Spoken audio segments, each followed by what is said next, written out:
근데 오늘 이야기를 나눌 그 켈트 그리스도교 영성에 대한 거는 요 제가 앞서 말씀드렸지만 그 에스터 드바레라고 하는 분이 쓴 책에 대한 건데, 이 켈트 그리스도교는 이른바 대륙 카톨릭하고 구분돼요. 옛날에는 뭐 종교개혁 이전에는 다 한 그리스도교 신앙이었는데, 로마를 중심으로 하는 그리스도교의 영향력이 그 북서쪽으로 진출하면서 거기에 영국, 브리튼이 있잖아요. 브리튼 혹은 아일랜드 이런 데가 있거든요. 그래서 그쪽은 그 켈틱 그리스도교 영성과 카톨릭 영성이 공존하는 시기가 있었어요. 그러다가 전체적으로 켈틱이 점점 시간이 지나면서 약화되면서 사라지고 로마식이 남죠.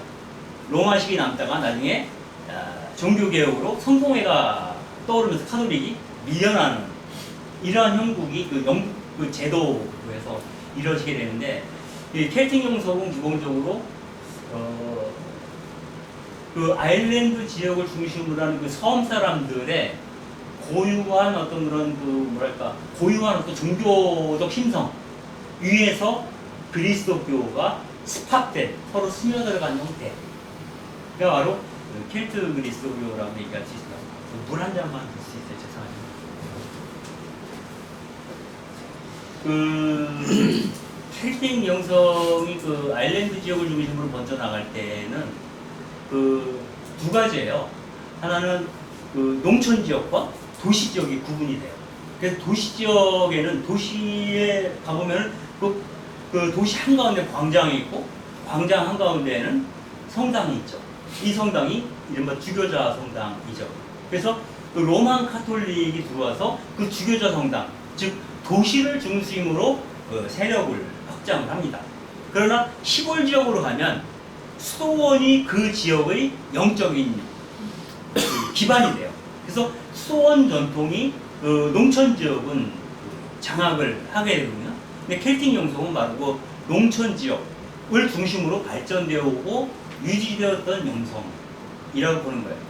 여기서 그 도시를 중심으로 하는 영성과 그 농촌을 중심으로 하는 영성, 수도원 영성과의 가장 큰 차이점은 뭐냐면, 도시 지역 영성은 로마에서 온 거잖아요. 그래서 이른바 교회법, 법, 이게 정통이냐 아니냐가 되게 중요해지는 거예요. 아까 얘기했듯이. 그래서 교리적으로 합당한지 안 한지, 그리고 교회법적 질서를 지키고 있는지 아닌지, 이런 것들을 중심으로 발전을 하게 돼요. 그래서 모든 것은 언어로 설명되어져야 해요. 그래서 도시를 중심으로 하면 뭐가 발전해요? 학문이 발전해요. 그런데 농촌에서 수도원을 중심으로 가면 우리는 전례가 중심이 돼요.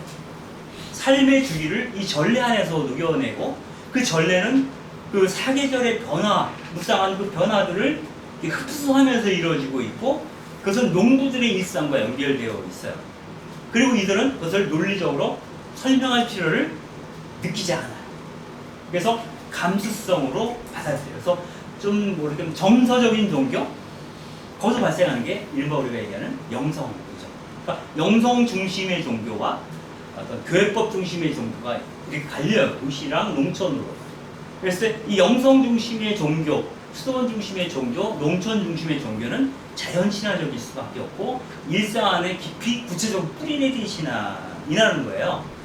그러나 이곳부터 이스라엘적인 도시 중심의 영성은 일상과 분리되어 있는 어떤 그 형상학적인 학문 체계를 발전시켜요. 그래서 여러분들이 그 예배드릴 때 들었던 교리 내용을 보면,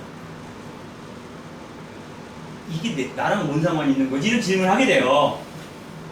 우리가 교리적으로 전수받은 내용들이 그래서 어쩌단 말이야. 어쩌라는 거야? 나랑 상관없어요. 하나님에 대해서 막 설명을 하고 있는데, 스코투스라든가 아니면 토마스 아퀴나스라든가 이런 사람들의 신학대전이라는 게 우리랑 뭔 상관이 있냐고, 우리 삶하고. 그래서 일상과 분리되어져 있는 학문적 체계를 만들어요. 그래서 이런 얘기를 하는 거죠. 도대체 그 얘기를 하느님은 알아들을 수 있을까? 이렇게 물어보는 거잖아요. 근데 그것을 즐겨요. 그리고 그걸 더 강화해요. 그 강화하는 이유는 그거죠. 대중들이 알아들 수 없는 언어로 내가 말할 수 있어야 대중을 나에게 굴복시킬 수가 있어요. 통제 가능해요. 그리고 대중에게 이 사람들은 세밀하고 자세하고 알아듣게 설명할 의무를 갖고 있지 않아요. 그냥 너희들은 아멘만 하면 돼. 너희들이 해야 될 의무는 우리들을 존경하고 우리들한테 먹을 것을 대고 헌금하고, 네? 우리들을 통해서 구원받을 기회를 얻기를 희망하면 돼. 이렇게 얘기를 하는 거예요. 관리하기가 너무 좋은 거야. 그래서 설명할 필요를 못 느끼고 계속 그 세계, 자기 어떻게 보면 그 당시 신학자들과 성직자들의 세계에는 일종의 객터예요. 평신도들이 넘볼 수 없는 객터예요. 또 하나 얘기 나온 김에 하나만 더 하면 이렇게 되면 1시간 강의가 아니라 길어지는데, 제가 지난주에 저희 본당에 가서 등록을 했어요. 제가 이제 행불 처리돼 있어요. 가보니까 사무실에. 저는 이제 먼저 했던 본당에 교독을 옮겨놨는데 옮겨놓고 3년 동안 안 나갔거든요. 왜냐면 이게 임시성전이었어요. 그래서 거기 한 30명 모여서 미사하는데 민망해 못 가겠더라고요. 그래서 다른 분당을 갔기 때문에 거기서 행불 처리돼 있어가지고 등록을 회복시키고 교적을 회복시키고 나니까 그러면 고해봉사를 봐야 된대요. 그래서 고해봉사를 봤다는 확인을 해주면 그다음부터 완전히 이제 등록이 끝나는 거다 이렇게 얘기를 하더라고요. 그래서 고해실을 안내를 해주더라고요, 사무장님이. 그래서 보고 왔는데 고해실의 구조가 그런 카톨릭 교회의 형식, 로만 중심의 카톨릭 교회의 그 어떤 태도를 잘 보여줘요. 뭐냐면 고해실에 들어가면 사제가 머무는 공간에는 불이 안 켜져 있어요. 불이 암전 상태예요. 그죠? 그리고 구멍 뻥뻥 뚫려 있잖아요. 평신도 칸막이. 그리고 평신도가 있는 곳에는 등이 켜 있어요. 등이 켜 있어요. 그래서 그 앞에 쪽지가 붙어 있잖아요. 그 미사할 때 읽는 거 경문을 적어놨잖아요. 까먹었을까봐. 그거 보고 읽고 이제 제 얘기하는 거잖아요. 그러니까 이건 뭐냐면 그 고해수 안에서 고해를 바치러 온 평신도는 사제가 누구인지를 알 수 없어요. 그러나 이 사제는 고해를 하고 있는 그 사람이 누구인지를 알 수가 있어요. 또 사제의 내면의 세계는 평신도가 헤아릴 수가 없어요. 근데 평신도의 내면의 세계는 사제가 고해실을 통해서 속속들이 알 수가 있죠. 그러면 예나 지금이나 정보를 많이 갖고 있는 게 권력이에요. 그렇잖아요. 정보가 많아야 권력을 행사할 수 있거든요. 그 평신도들의 모든 세밀한 부분까지, 가정사까지 꿰고 있어요, 사제가. 그러면 그 사람들에 대한 영적 지배가 가능해지는 거예요. 거꾸로 평신도들은 사제에 대해서 알 수 없어요. 그러니까 사제의 영역은 신비의 영역으로 놔둬요. 그러므로 그리고 그 사제는 자신의 삶에 대해서 일일이 해명하거나 알려주거나 설명할 의무가 없어요. 이게 신의 어떤 불균형 상태를 유지시키는 방법 중에 하나이잖아요. 그래서 제가 고해봉사 하지 말라는 얘기를 하는 건 아니고, 이 구조가, 이게 교회의 어떤 운영 작동 원리가 고해실 안에도 관철되고 있다 라는 말씀을 드리는 거예요. 이번 주를 내일 가서 고정을 봐야 돼요. 본당에서 하면 본당 신부가 하는 걸 알잖아요. 알겠죠? 네. 모르는 데 가서 하면 근데 본당에서 해야 되는 것 같더라고요. 그래가지고 확인서를 모자에서 받아가지고 제출하더라고요. 다른 데서 해도 그 신부님께 확인서 못 하게 돼요. 아무튼 그건 모르겠는데 알든 모르든 상관없죠. 뭐. 저는 이제 그런 거 놓고서는 지가 오래돼가지고 저도 외선도 수고를 안 했어요. 그 동영상 하나 보고 시작할게요.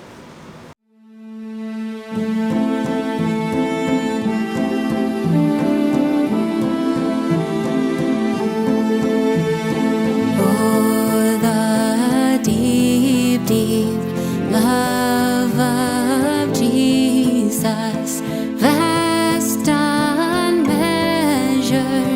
boundless, free, rolling as a mighty ocean.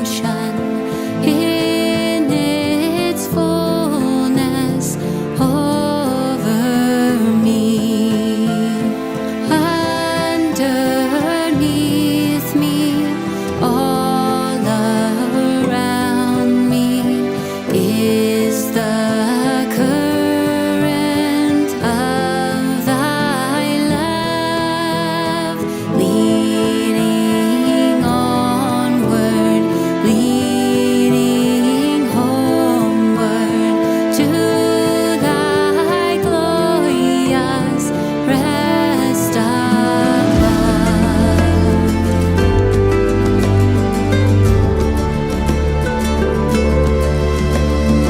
Oh, the deep, deep love of Jesus, spread his praise from shore to shore.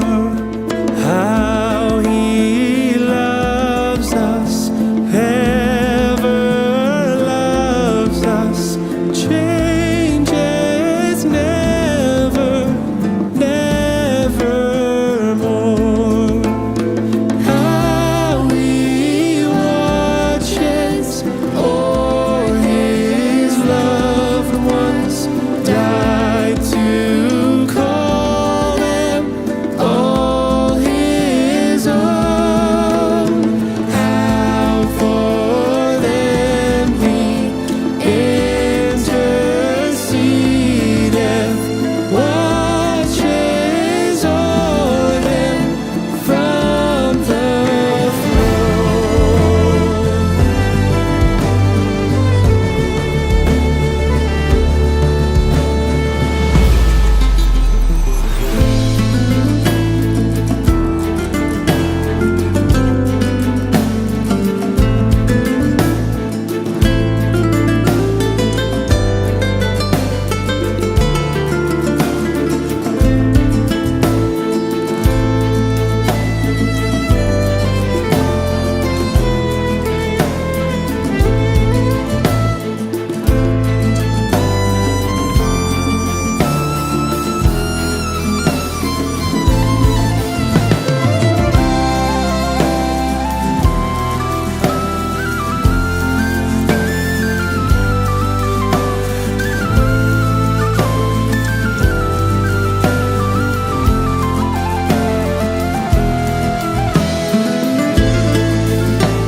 Oh, the deep, deep love of Jesus, love of every love the best.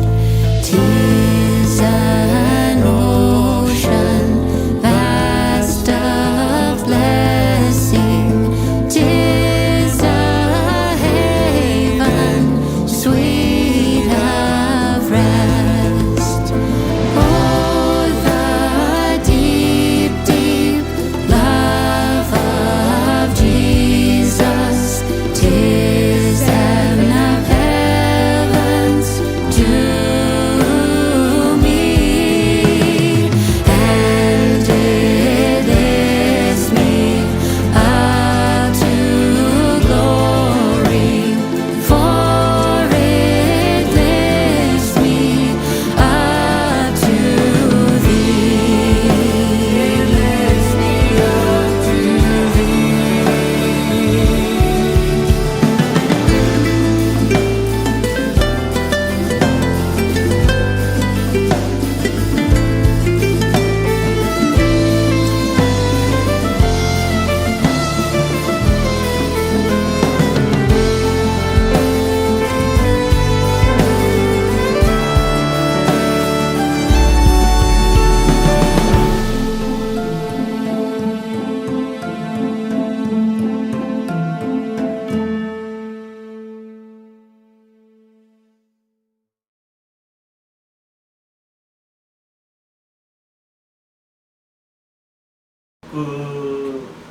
이 동영상을 보게 되면은 하느님에 대한 찬미라고 하는 것이 이 사람들 안에서만 이루어진 게 아니라 온 우주 삼라만상이다 하느님의 영광을 찬양을 하고, 그 온 삼라만상 안에 깃든 하느님의 기운이 나에게 이 쏟아져 내리는 것처럼 느낌을 주게 됩니다. 즉 하느님의 은총이 나를 온전히 덮쳐 누르기를, 내가 온전히 그분의 은총 안에 흠뻑 젖기를 희망하는, 그래서 그분의 사랑만으로 충분한 그런 어떤 세계에 내가 가서 닿기를 희망하는 것처럼 느껴집니다. 이러한 마음들을 갖고 살았던 사람들이 켈트 그리스도이다라고 이야기할 수 있습니다.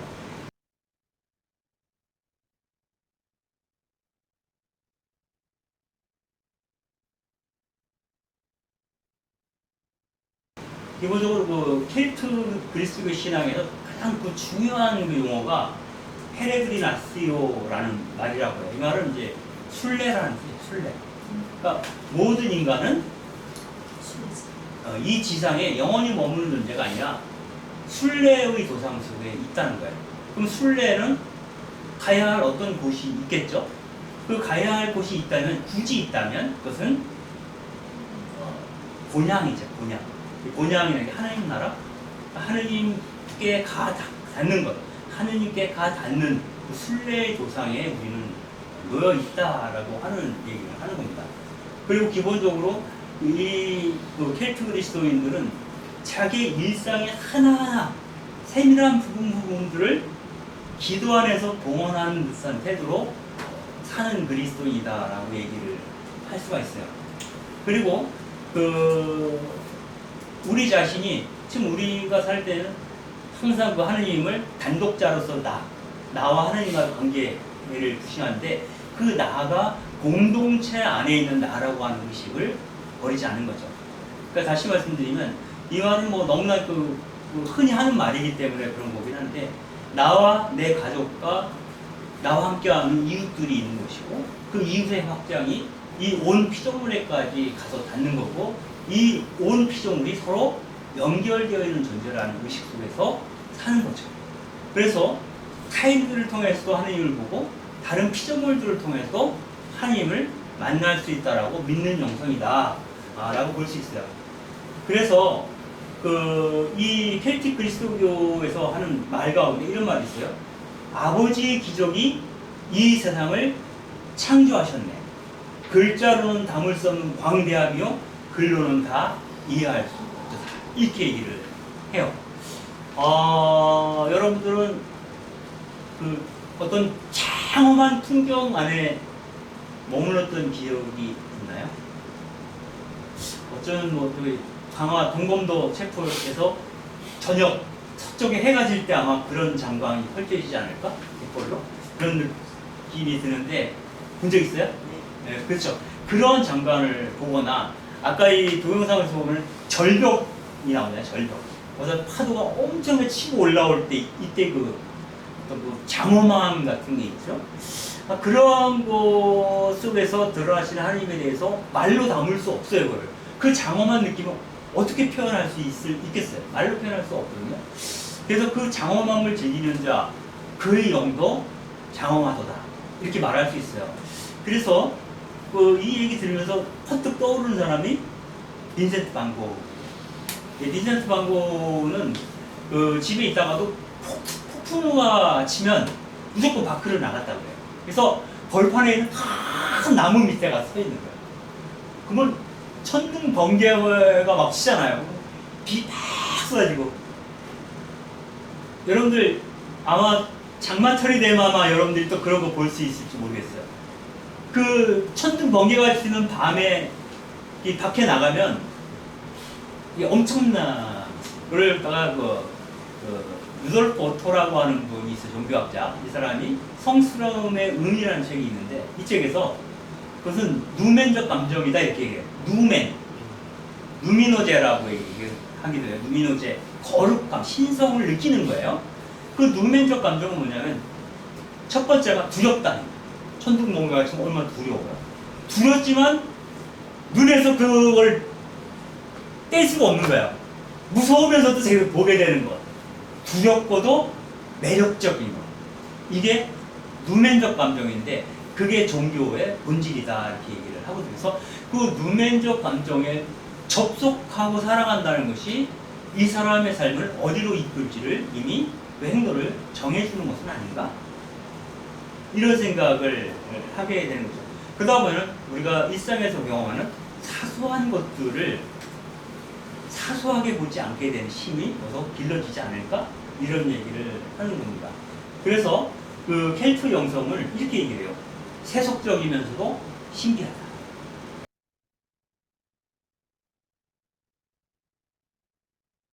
일상에 깊이 뿌리 내리고 있어요.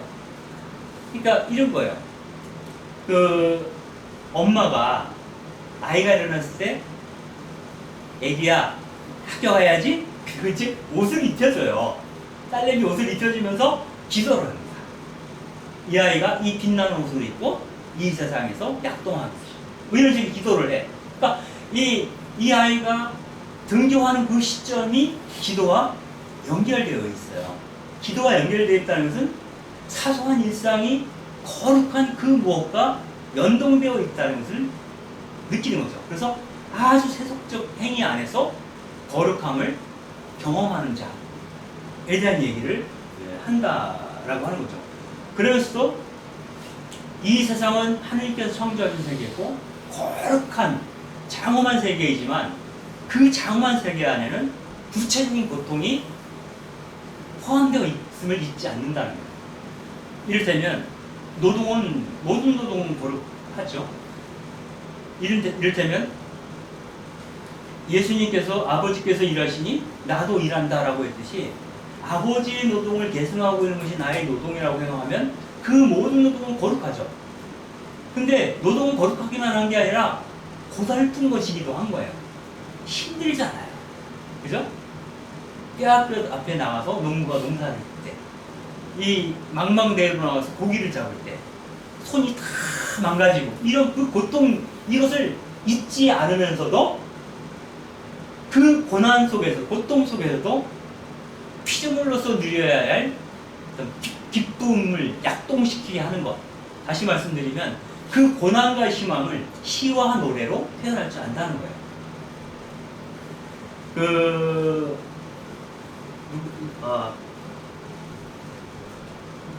도르세 젤레라고 하는 독일 여성 신학자가 있어요. 이분이 그 신비와 저항이라는 책을 썼는데 이 책에서 보면은 이 사람이 그 시몬 베이유에 대한 얘기예요.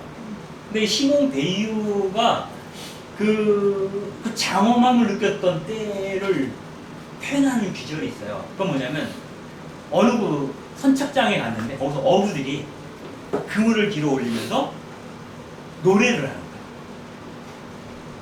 거예요. 우리들의 고통과 고난과 힘든가 이런 얘기를 하면서 주님께서 우리를 돌봐주시리라 라고 노래하는 그 노래 소리를 들으면서 거친 노동과 그 안에서 울려 퍼지는 그들의 어떤 그 관념화되지 않은 신앙의 표현이라고 할까?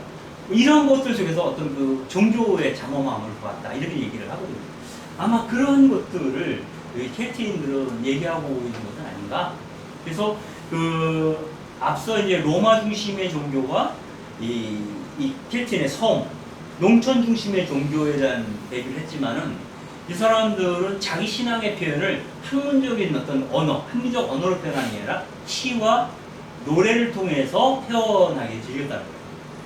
그래서 어찌 보면 하느님에서 말하기에는 글보다는 시와 노래가 더 적절할 수 있습니다. 그러니까 글은 논리적 정합성을 요구해요. 근데 시는 거기에 시어로 표현되어 있는 것 말고 그 사이 행간이 되게 중요해요. 그죠? 그래서 시를 함축적인 글이라고 얘기를 하잖아요. 그래서 행간이 굉장히 부각되어지는 그러한 언어로 하느님을 노래하기를 희망했던 사람들이 켈트인이다라고 하는 거죠. 그리고 그 참회에 대한 깊이 있는 성찰을 통해서 자신의 죄성, 우리가 사는 게 뭐예요? 죄야. 에? 사는 게 죄잖아요. 가장 대표적인 죄가 쓰레기 내는 거잖아요. 그 일주일만 지나고 나면 재활용 쓰레기가 산더미처럼 나오죠. 한 집안마다. 아파트 사시는 분들은 매주 경험하시죠? 에? 산더미처럼 쌓여요. 재활용품이. 한 단지에서. 다 다 죄예요, 그게. 사실은. 그 죄성을 인정하면서도, 그리고 그래서 그 죄성으로부터 자기 성찰의 내면의 깊은 곳으로 가가려고 하면서도, 반면에 자기 밖에 있는 타자를 향해서 시선을 돌릴 줄 아는 자가 곧 켈트인이라는 거예요. 왜냐하면 나와 나 밖에 있는 세계가 연결되어 있음을 민감하게 느끼는 사람들이기 때문이다, 이렇게 얘기를 합니다. 여기서 우리가 한 가지만 얘기를 하고 넘어가면, 우리가 복음서에서 듣는 얘기는 그거예요. 네 이웃을 네 몸처럼 사랑하라. 근데 이 이야기에 몰두하게 되면 이웃 그러면 우리가 상식적으로 내 주변 사람들이잖아요. 그러니까 내 주변 사람들만 챙기면 되지. 그다음 내 주변 사람들은 낯익은 사람들이에요. 그죠? 낯익은 사람들에게 손을 내미는 것, 그의 손을 잡아주는 것 비교적 쉬워요. 그런데 타자라고 하는 것은 이웃과 좀 다른 개념이에요. 타자는 이웃을 포함해서 이웃이 아닌 자까지도 타자의 범죄에 들어요. 그래서 우리는 복음서에서 내 이웃을 너 몸처럼 사랑하라는 말과 함께 원수도 사랑하라는 말을 같이 기억해야 됩니다. 그 원수를 포함하는 이웃이 뭐예요? 타자. 그래서 흠겨있는 타인에 대해서도 다른 시선으로 바라볼 수 있어야 그리스도인이다라고 하는 얘기를 해볼 수 있는 거 아닌가? 이런 얘기를 하는 거죠. 앞서 우리가 순례라는 말이 켈틱 영성에 되게 중요하다. 그러니까 이 세상의 나의 집은, 영원한 나의 집이 이 세상에는 없다고 믿는 거군요. 그래서 우리는 이 세상에 온 손님들이라는 거예요. 손님으로 머물다 가는 거죠. 그래서 이 켈틱 사람들은, 우리가 켈틱 하면은, 켈틱 영성, 그리스도교 하면은 가장 먼저 떠오르는 사람이 볼로마누스 성인이에요. 그래서 전 세계로 이제 선교를 나가는 그런 성인들. 이 사람은 성령이 이끄는 대로 어디든 갈 준비가 되어 있는 사람들. 이런 사람들 호스피테스 문디, 즉 세상의 손님들이라고 표현을 한다고 합니다.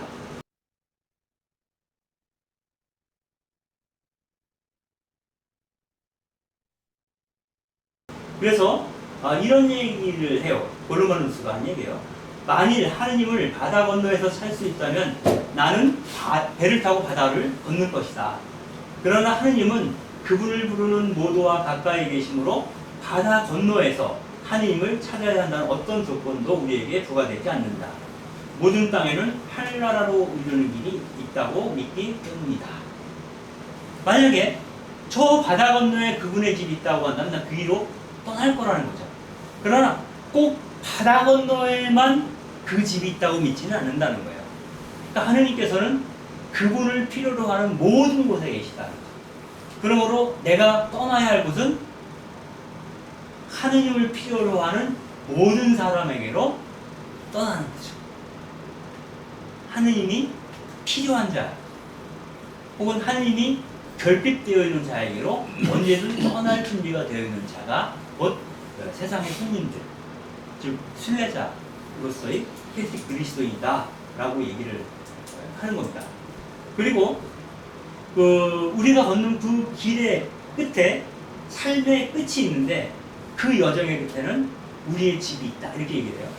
여기서 우리의 집이라고 하는 것은 아마 그런 것 같아요. 아마 이런 영향을 받아서 그런지 몰라도 성 골로만 외왕성교회 있잖아요.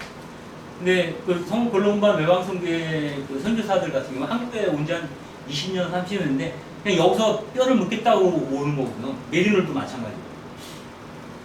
선교사들은 내가 지금 함께 있는 곳이 곧 나의 고향인 거죠.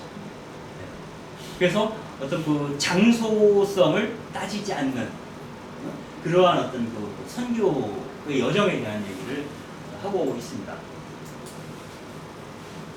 그리고 이곳으로부터 어딘가로 낯선 땅으로 이동한다고 하는 것은 내가 그 땅에서 방랑자로 이방인으로 살 것을 허락하는 행위다라고 하는 얘기를 하는 겁니다. 그래서 그들은 기존에 내가 익숙한 곳에서 누리던 기득권, 명예, 부, 집, 재산, 기사 등등 이 모든 것을 언제든지 두고 떠날 용의가 있는 사람들이 여기서 말하는 순례하는 백성, 뭐 하느님 백성, 또 사실 엄격한 의미에서 모든 그리스도인이 순례하는 백성이면서 아브라함처럼 고향을 떠나 가나안으로 가는 그러한 여정에 있는 사람들이지 않을까 하는 생각이 들어요.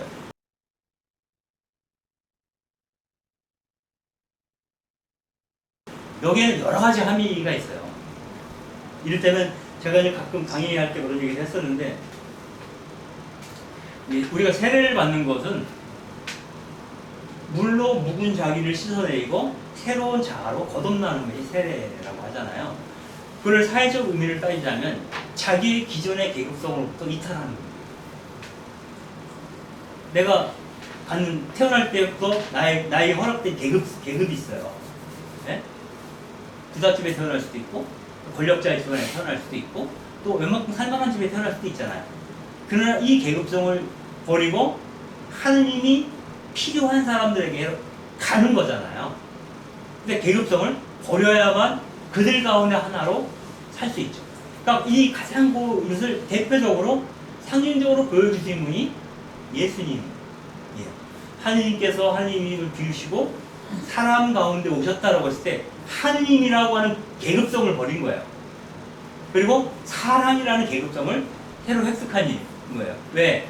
사람을 구원하기 위해서는 스스로 사람이 갖고 있는 계급성을 공유할 필요가 있는 거죠. 그래서 만약 내가 한국인으로서 캄보디아에 가서 설교를 한다면 거기서는 캄보디아인으로 사는 거죠. 이 계급성을 이탈하는 방식이죠. 그래서 온전히 그들의 사람이 되어야만이 그들 안에서 그들에게 기쁜 소식을 전할 수 있는 것이 아니냐 하는 얘기를 하는 겁니다.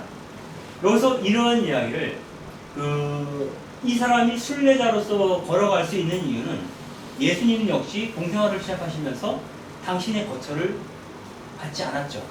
나는 머리 놀 곳도 없다 이런 말씀 하시잖아요. 그래서 그러한 사람들은 결국 그러한 그리스도와 함께 동행하는 사람들이라고 하는 얘기를 할 수 있어요. 그래서 이와 관련해서 이 켈트 그리스도교에서 나온 기도가 있어요. 기도를 함께 한번 읽어보겠습니다. 같이 한번 읽어보죠. 내 가는 길 그리스도가 걷네. 내가 속한 땅에 슬픔이 없기를. 내가 머물 때 삼위일체 성부 성자 성령께서 나를 돌보아 주시기를. 불을 밝힌 천사들이 사람의 존재 안에서 나와 발을 맞추네. 걸음마다 그들에게 기도하네. 누구의 저주도 내게 임하지 않기를.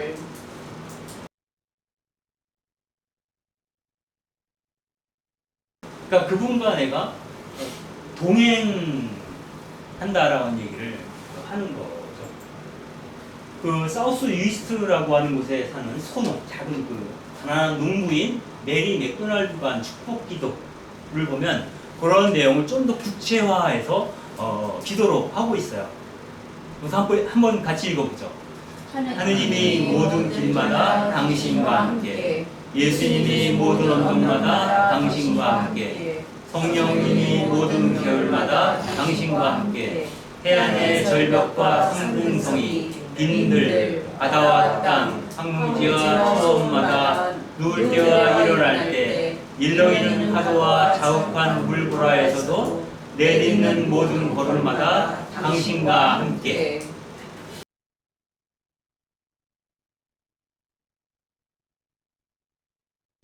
모든 것이 성부, 성자, 성령 삼위일체이신 하나님과 함께 하기를 기대하는 거죠. 아마 이게 처음에 얘기했던 그분으로 흠뻑 적기를 희망하는 것과 같은 거 아닐까? 사실은 그거 하나가 안 돼서 우리가 이렇게 살고 있는지도 몰라요. 그런데 그 순례 여정에서 이 켈틱 사람들이 하는 얘기는 그거예요. 이 그 길은 너 혼자 걷는 게 아니다. 아마 당연히 예수님이 같이 걷는 것이고, 그리고 성인들, 그러니까 성인 신앙, 성인 공경이 이게 커요. 그래서 요소마다 나와 함께 하시는 성인이 있다는 거예요. 그 성인들과 함께 걷기를. 그리고 그 길에서 마리아와 함께 동행하기를 기대하는 그런 것입니다. 그래서 늘 자신과 동행하고 있는 하느님을 이렇게 보는 거죠. 그분은 나의 동지이고, 나의 손님이고, 나의 길동무이며, 나의 동료이고, 벗이다. 그러니까 내 호흡 아주 가까운 곳, 내 호흡 그 친밀한 어느 곳에 함께 호흡하시는 분이 바로 그분이시다라는 감각으로 사는 것. 그것이 켈틱 융성의 핵심인 것. 그래서 말할 때마다, 입을 뗄 때마다 나도 모르게 이런 기도가 나오는 거죠. 하나님께서 모든 길마다 우리와 함께, 예수님이 모든 언덕마다 당신과 함께, 성령께서 모든 계열마다 그들과 함께 라고 이야기하게 되는 거 아닌가 하는 생각을 해봅니다.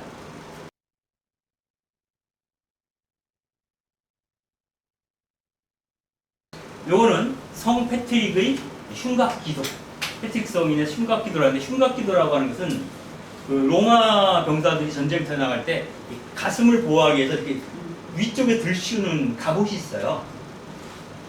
심장을 보호하는 거거든요. 그래서 이 갑옷처럼 그리스도를 입어야 한다는 거예요. 인생이라는 전쟁터에 나가려. 그 흉각기도가 꽤 길어요. 패트릭의 기도가. 요 내용보다 한 6배 정도 돼요. 근데 그 중에 가장 에센스에 해당되는 부분만 이제 적어 놓은 거거든요. 이것도 한번 읽어보시죠. 그리스도여 오늘 나의 강한 보호자가 되어 주소서. 그리스도 내 옆에, 그리스도 내 앞에, 그리스도 내 뒤에, 그리스도 내 안에, 그리스도 내 아래, 그리스도 내 위에, 그리스도 내 오른편에, 그리스도 내 왼편에, 그리스도 내가 눕고 앉고 서는 곳에, 그리스도 나를 아는 모든 이의 마음에, 그리스도 나를 만나는 모든 이의 혀에, 그리스도 나를 보는 모든 이의 눈에, 그리스도 나를 듣는 모든 이의 귀에. 나와 내가 접촉하는 모든 것 안에서 그리스도가 생생하게 현존하시기를 기도하는 읍절임이죠. 그래서 이 켈틱 기도에서는 그런 얘기를 해요. 이 중에서 이제 좀 마음에 와닿는 부분 한 부분을 딱 띄워가지고 외우는 거예요. 그래서 틈날 때마다 입버릇처럼 그 기도를 반복하라는 거예요. 그래서 그 반복적인 기도가 우리에게 굉장히 영적으로 큰 힘을 준다, 이런 얘기도 하고 있어요. 이 흉각 기도를 로리카 기도라고 부르기도 해요. 로리카 기도라고 부르긴 하는데, 저 높에 자정하고 계신 경이로운 하느님이 나랑 친밀히, 나랑 가까이 호흡하고 계시는 그 하느님과 같은 하느님이라는 것을 느끼게 하는 기도가 바로 뭐다? 로리타 기도다.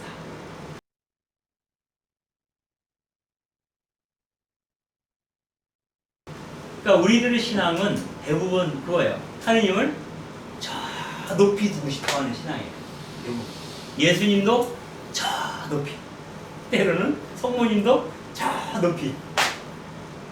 하느님과 예수님과 성모님을 저 높이 두려고 하는 이유가 뭘까요? 그건 아주 간단한 거예요. 뭔가 바라는 바가 있어서 그렇습니다. 저 높이 계셔야 내가 바라는 것을 해주실 수가 있는 거예요. 그러니까 내 문제의 해결사로서 하느님과 예수님과 성모님에 대해서 생각하게 되면 그분을 자꾸 높이려고만 해요.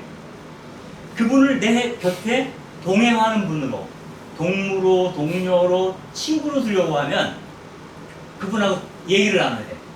얘기를 나누면 내 얘기만 일방적으로 얘한테 맨날 뭐 해달라고 말할 수 없잖아. 그분의 얘기를 계속 들어야 돼. 그러면 어떻게 돼요? 인생이 피곤해지는 거야. 그러니까 당신 얘기는 별로 들을 거 없고 당신이 내 얘기를 듣고 어떻게 좀 해줘봐. 이게 기도잖아요. 우리가 흔히 생각하는 거죠. 근데 켈틱 사람들에게는 그분에 대한 요청이 있는 게 아니라 단지 그분이 내 모든 고난과 고통과 슬픔과 기쁨과 희망 안에 머물기를 기도합니다.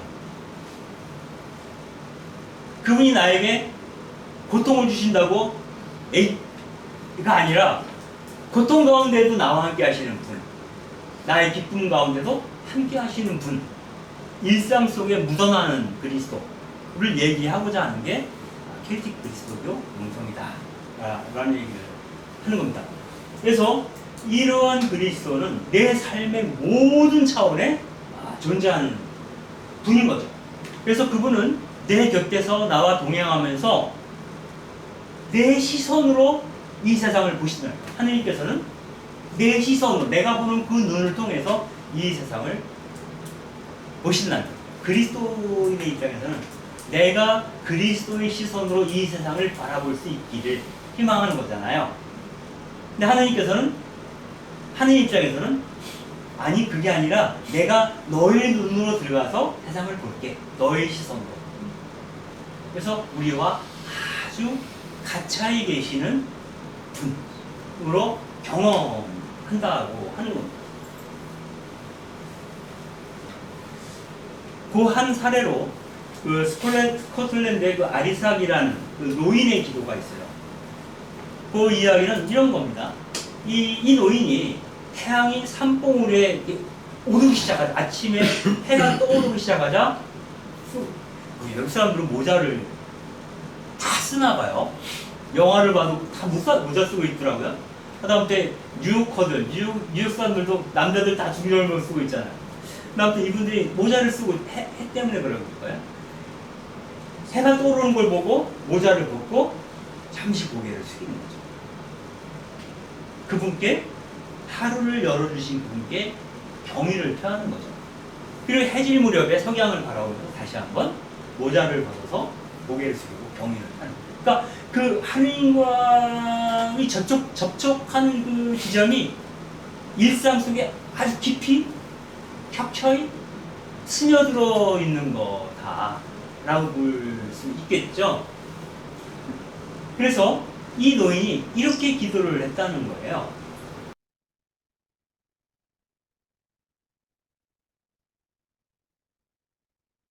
참된 시간 소망 안에 거하리라.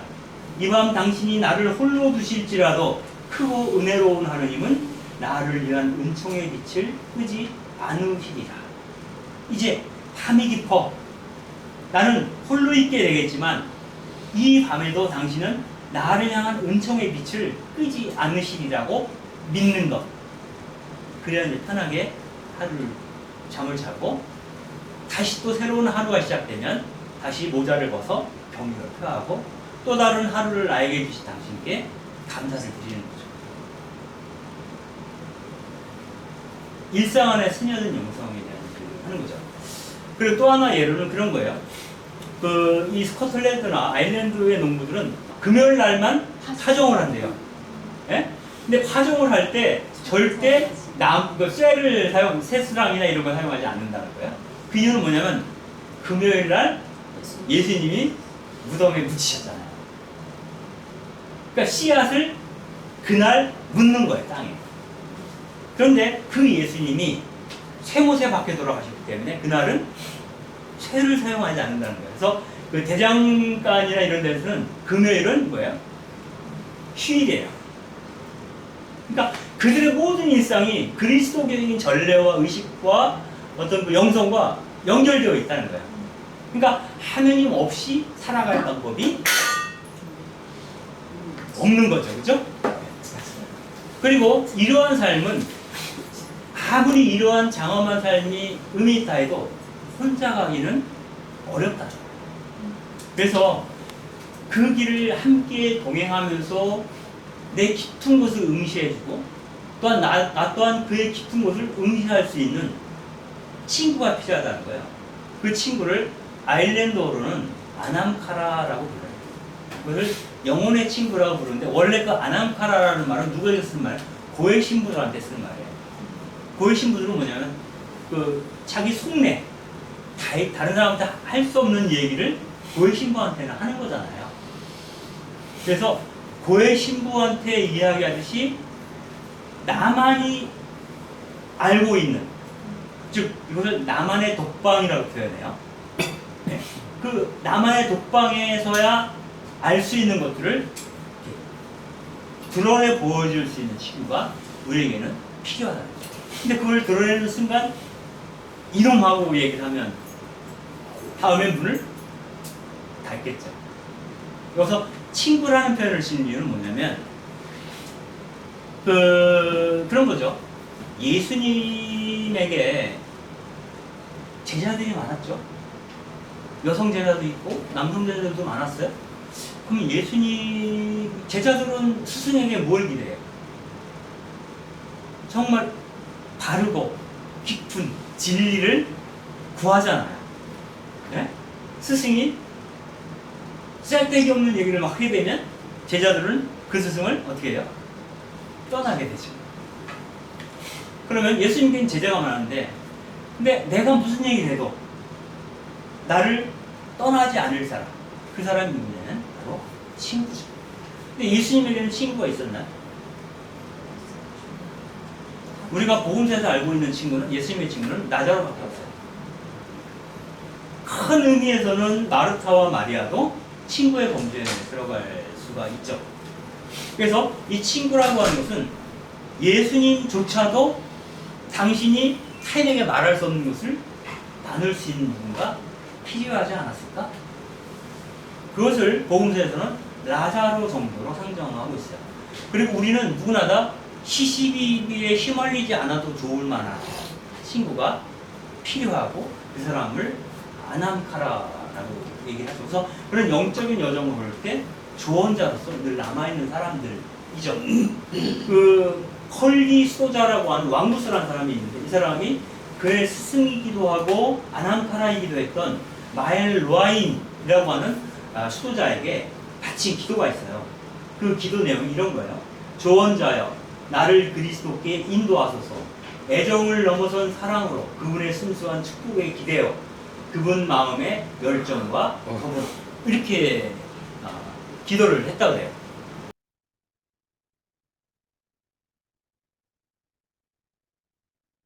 여기서 뭐 다른 것들은 뭐 다 이해가 되는데, 애정을 넘어선 사랑으로, 그러니까 우정의 관계가 되게 중요하다는 거예요. 우정의 관계.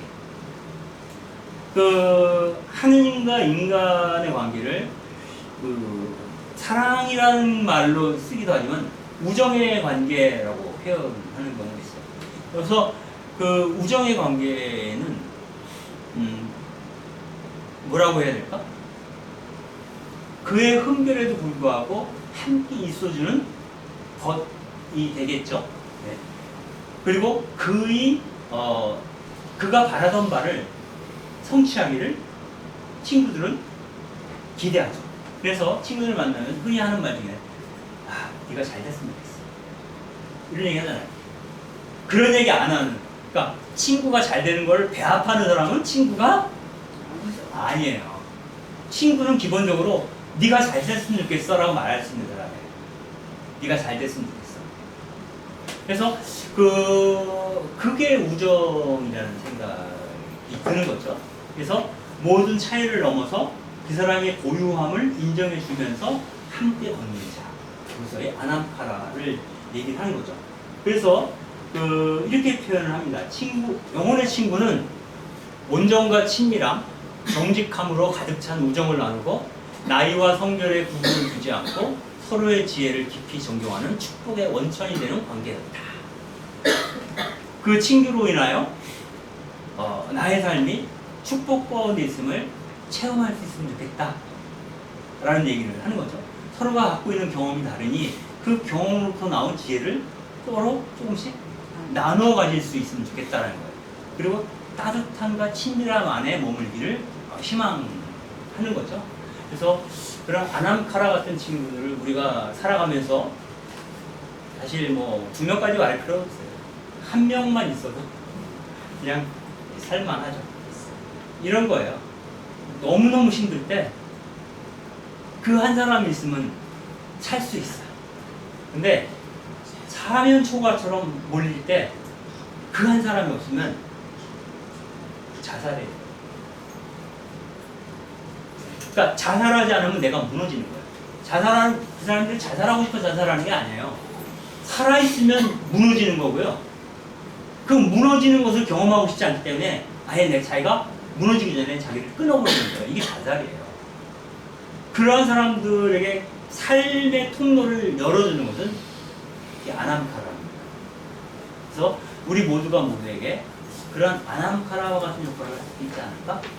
그런 생각을 합니다. 제 얘기는 여기까지.